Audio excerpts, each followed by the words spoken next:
Bonjour et bienvenue dans le magazine des Français de l'étranger de mai 2018. Comme vous avez pu le constater, à nouvelle formule, nouveau générique. En effet, avec l'arrivée de Big Planet, nouveaux sponsors et nouveaux venus parmi les médias destinés aux Français de l'étranger, le format de votre magazine mensuel change et désormais, il débutera avec un édito réalisé par Charles-Henri Chenu, avocat spécialisé pour les Français de l'étranger. On l'écoute tout de suite. Au sommaire de mon édito ce mois-ci, un coup de gueule et un coup de cœur. Mon coup de gueule, d'abord, pour la consultation citoyenne des Français de l'étranger lancée par le Premier ministre. Encore une enquête sur nos problématiques et nos besoins qui pourtant, depuis 10 ans, n'ont toujours pas changé. Le résultat de cette consultation me semble donc déjà connu, mais peut-être que la répétition aura sa vertu. Mais pour faire entendre notre voix, encore faut-il pouvoir l'exprimer. Et beaucoup d'entre nous n'ont pas pu répondre à cette consultation, une succession de bugs informatiques. Comme pour le vote électronique, comme pour les élections consulaires, comme pour les autres suffrages où nous sommes consultés. Aussi, notre premier droit, c'est d'avoir des outils d'expression performants, avant tout. Mon coup de cœur ensuite va pour Big Planet, une nouvelle plateforme dédiée enfin à nous, Français de l'étranger. Un site de partage unique, gratuit, facile d'accès, où chacun d'entre nous devient un acteur privilégié de notre communauté francophone, et partout dans le monde.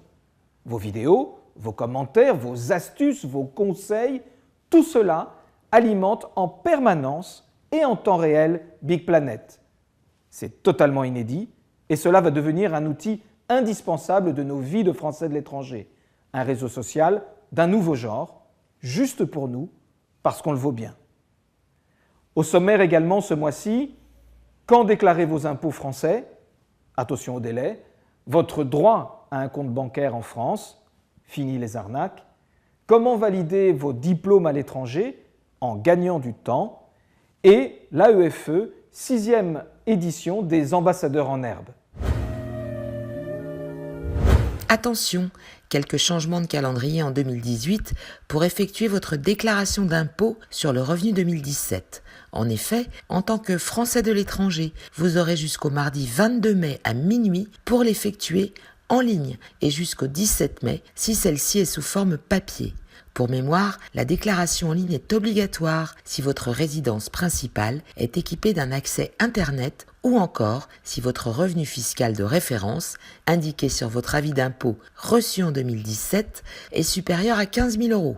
Enfin, rappelons-le, même en tant que résident à l'étranger, vous avez l'obligation de réaliser une déclaration complémentaire auprès de Bercy. Alors sans tarder, rendez-vous sur www.impot.gouv.fr pour en savoir plus et avoir accès aux différents formulaires.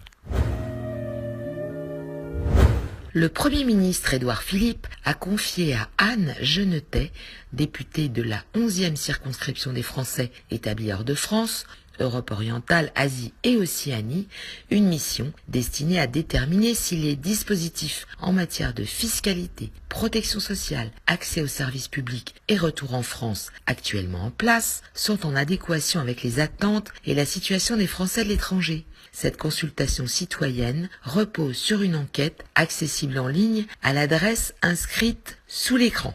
Les conclusions de la mission devront être remises au Premier ministre au plus tard le 1er juin 2018. Vous avez peut-être récemment constaté que votre compte bancaire basé en France vient d'être clôturé, et cela sans aucune raison. Ou encore, vous avez été confronté à un refus d'ouverture de compte. Eh bien, faites valoir vos droits auprès de la Banque de France qui vient de mettre en place une nouvelle procédure en ligne. Pour y accéder, rendez-vous à l'adresse inscrite sous l'écran. En effet, selon l'article L312.1 du Code monétaire et financier en date du 4 octobre 2017, toute personne physique résidant légalement sur le territoire d'un autre État membre de l'UE n'agissant pas pour des besoins professionnels, ainsi que toute personne physique de nationalité française résidant hors de France, a droit à l'ouverture d'un compte de dépôt dans l'établissement de crédit de son choix, sous réserve d'être dépourvu d'un tel compte en France. Vous y vivez à l'étranger ou encore vous partez y vivre et souhaitez faire valider vos diplômes obtenus sur le sol français. Rien de plus simple, mais encore faut-il savoir comment procéder. Alors rendez-vous sur ciep.fr sur lequel vous aurez accès au réseau ENIC NARIT. Celui-ci a pour objectif de mettre en place des politiques et pratiques communes de reconnaissance des certifications dans l'ensemble des pays membres du réseau. Une occasion à ne pas manquer si vous êtes diplômé et que vous souhaitez rapidement vous intégrer dans votre pays de résidence ou futur pays d'accueil, à condition que celui-ci figure dans la liste composée de pays européens. Pour finir, un sujet qui retrace la 6e édition des Ambassadeurs en herbe qui s'est déroulée le 3 mai à Paris, à la Villette. Coordonnée par l'AEFE, cette opération rassemble des élèves du réseau en provenance du monde entier qui débattent en plusieurs langues des arts dans la cité, en présence de personnalités issues du monde éducatif, culturel et diplomatique.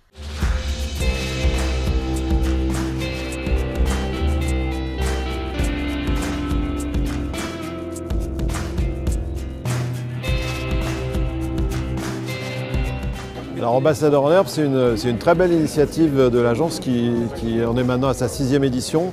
C'est une sorte de concours d'éloquence en fait au départ, mais c'est surtout un débat, c'est un jeu autour des débats, donc qui est organisé d'abord dans chaque établissement, puis après il y a des finales par pays, par région, et puis il y a 50 élèves, donc des ambassadeurs en herbe qui se retrouvent à Paris au mois de mai tous les ans pour se rencontrer, débattre entre eux. Et cette année, le thème, c'est les arts dans la cité. L'année dernière, c'était le sport et l'olympisme. Et donc, c'est une façon pour eux d'apprendre l'art du débat, le fait de discuter, de confronter ses idées, donc ce qui veut dire d'abord de savoir résumer ses idées, de présenter un argument, d'écouter l'autre, de faire des synthèses. Et puis de le faire aussi dans plusieurs langues, parce que ça se passe en français, mais ça se passe aussi en anglais, dans les langues de chaque pays. En fait, je suis parrain pour cette édition des Ambassadeurs en herbe, simplement parce que le thème m'a beaucoup parlé. Quand il s'agit de l'art et de la cité, de l'art qui en fait, participe au fait de devenir citoyen, ça m'a beaucoup intéressé. Je me suis dit que bon, c'est ce que je fais depuis un certain nombre d'années et qu'il était essentiel, intéressant que je redonne un peu de mon expérience.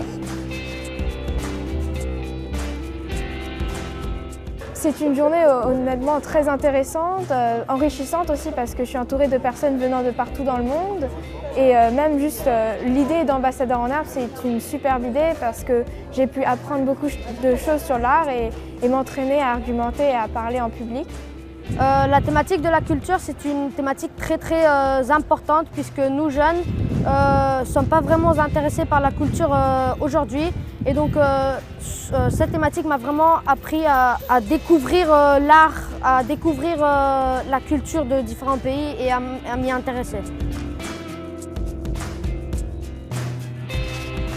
J'ai l'impression que j'ai voyagé parce que par exemple je ne suis jamais allée en Amérique latine, en Asie, dans plusieurs pays et ici j'ai retrouvé des gens qui viennent de tous ces endroits-là, donc je trouve que moi aussi j'ai voyagé. En venant ici, j'ai voyagé dans tout le monde.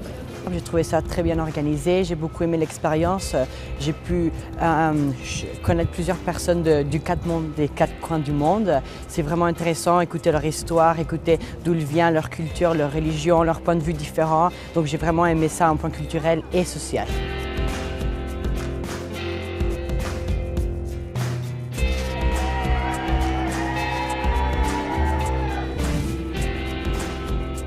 Merci de nous avoir suivis et rendez-vous le mois prochain.